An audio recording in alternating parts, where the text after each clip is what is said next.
Hi, everybody. It is June 1st. Thank you, Jesus. So, I am just hanging out and watching The Flash 2023. And, I had a huge epiphany. Because I, too, hopefully you've seen the movie. Spoiler alert. Spoiler alert. If you haven't watched it, it's extraordinary. But I got at least a couple of years old now, so I'm sure people probably have seen it. It was just on TV. Amazing. So I am watching it. And God, it's such an extraordinary film on so many ways. This is my third video, I think. Well, of course, I talk about The Flash because it's a metaphor for being gifted, just like the cheetah is a metaphor for being gifted, especially highly or profoundly gifted, as I am, exceptionally gifted. And I was trying to figure out about the free will situation.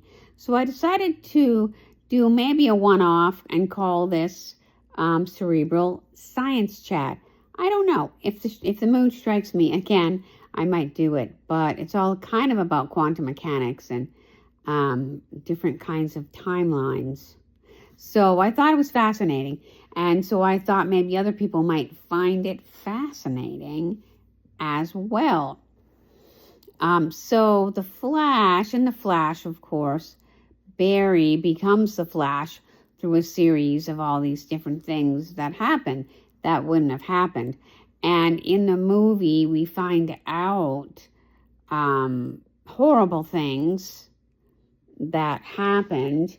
You know, his mom was murdered in this absolutely freak sort of way, which happens sometimes, right? She was at home and the door was open and this burglar comes in thinking nobody's there, and then she's there and she's, you know, making lunch or whatever, and then she ends up getting killed. What I don't understand is why the dad is charged for it.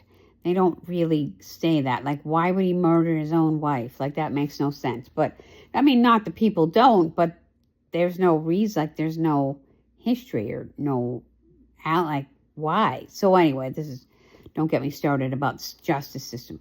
But anyway, yeah, because we could be here for a while. So it's like the mental health system that way.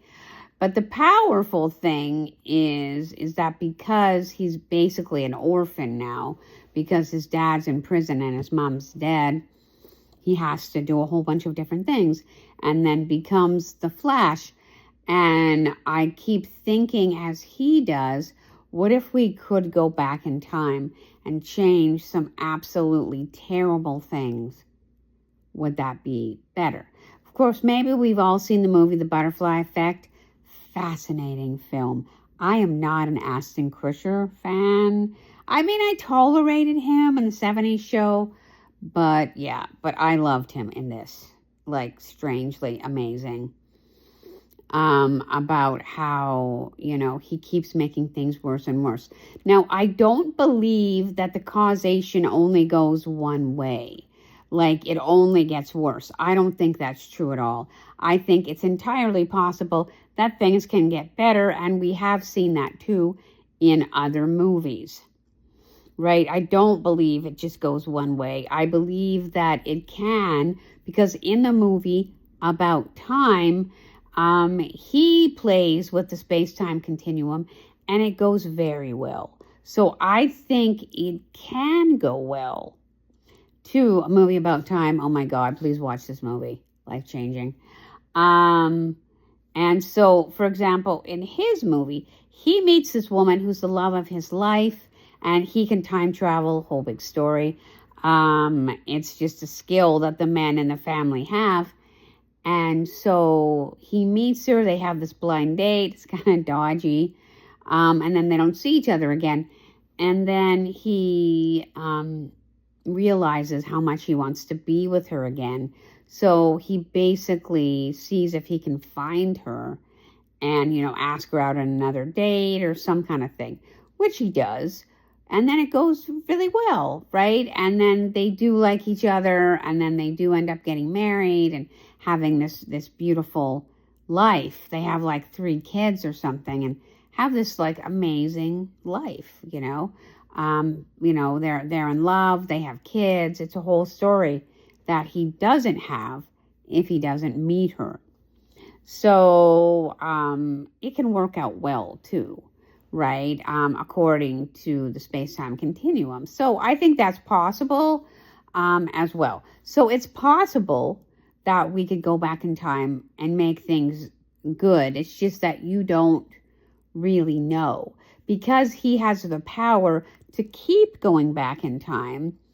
He can do that, right? He can look at things, see if he doesn't like something, then, change it, so that's probably how he was able to do it. But most people can't keep doing it.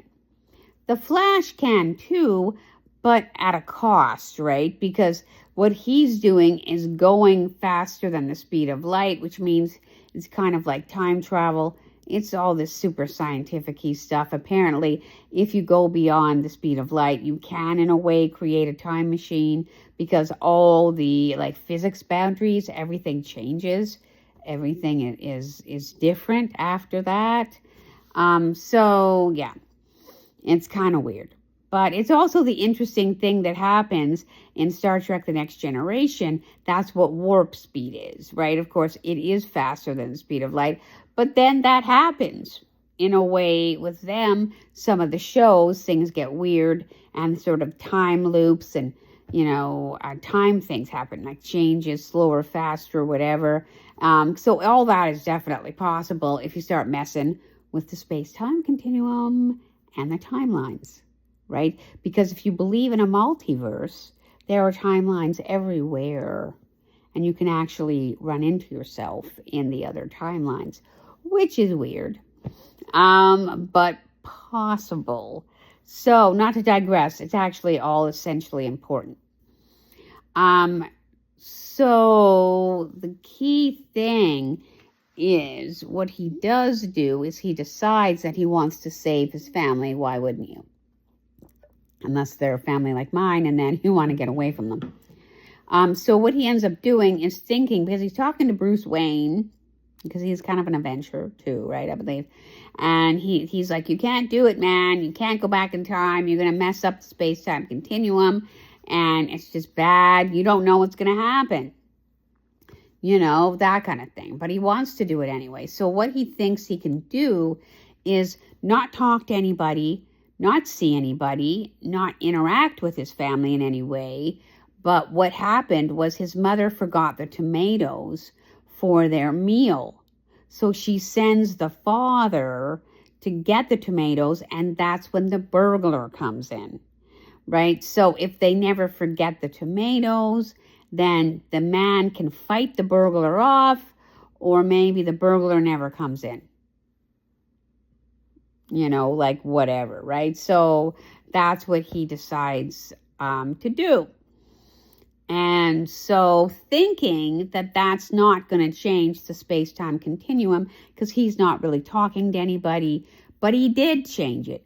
By putting the can of tomatoes in the cart, it does change. And that's basically the point of the whole movie, is it does absolutely change things, and in a really bad way, right? So, the world is very different because of it, because of what he did. Whole big story. It's like a 3.5 hour movie. So I would highly recommend it though. Oh my God. So very good.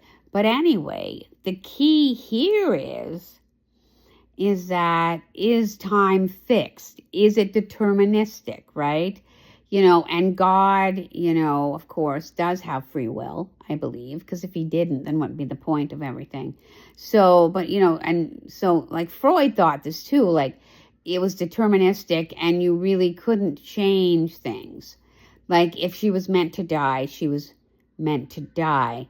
But the key thing there is that I think I just discovered, and I don't know if anybody else discovered, but I'm going to tell you it because it's kind of exciting. Time is not determined. You can make other choices. You can do other things. But after you make them, then it's solid. It's something, it's called, superposition. If you've ever watched a movie called What the Bleep Do We Know? Amazing film. Talks all about superposition.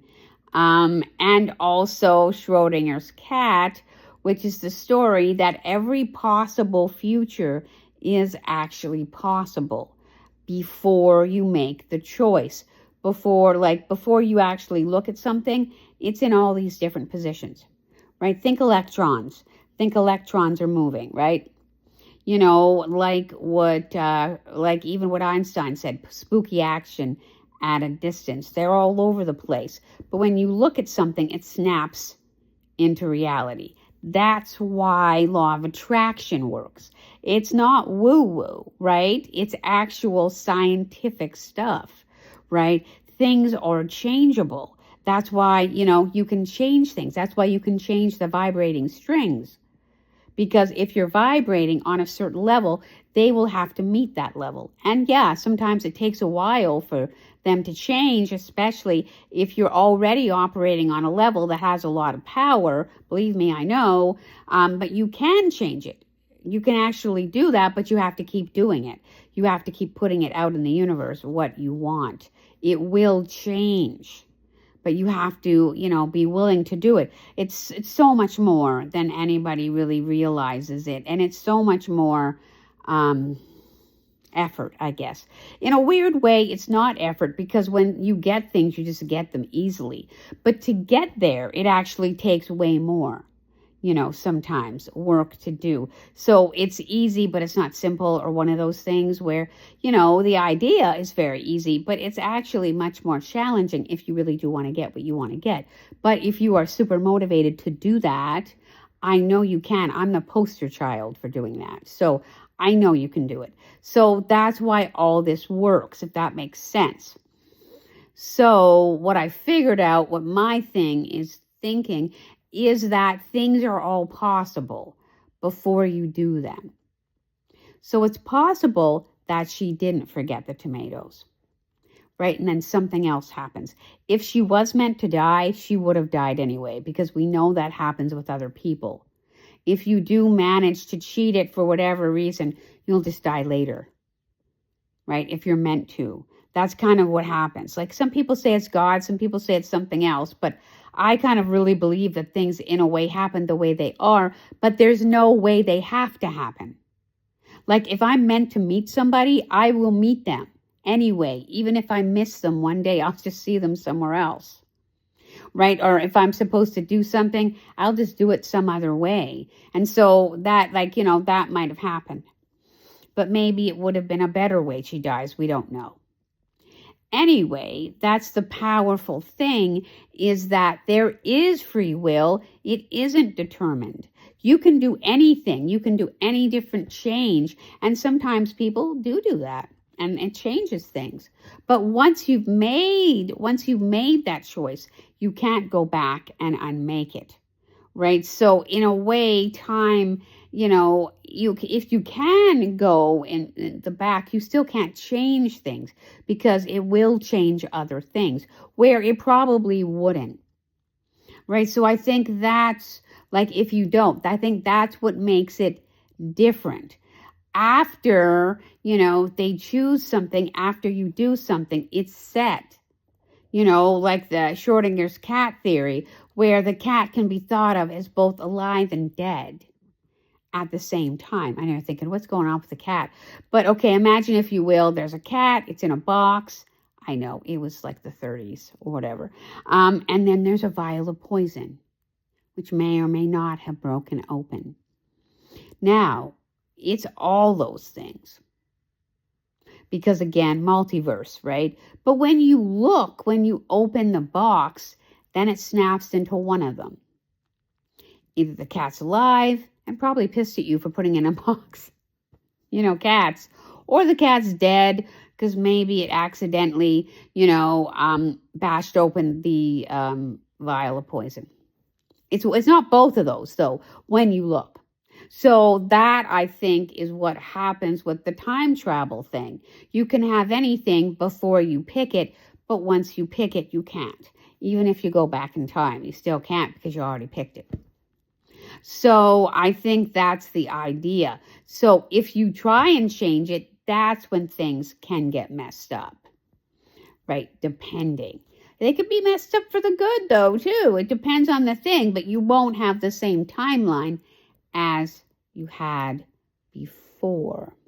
So I don't know. I just thought that was so amazingly powerful that it does actually work. It isn't deterministic. You can pick anything you want to pick. But then things happen, then you picked it.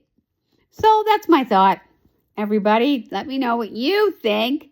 Cerebral Movie Chat. And check out The Flash. It's on right now. Bye, everybody.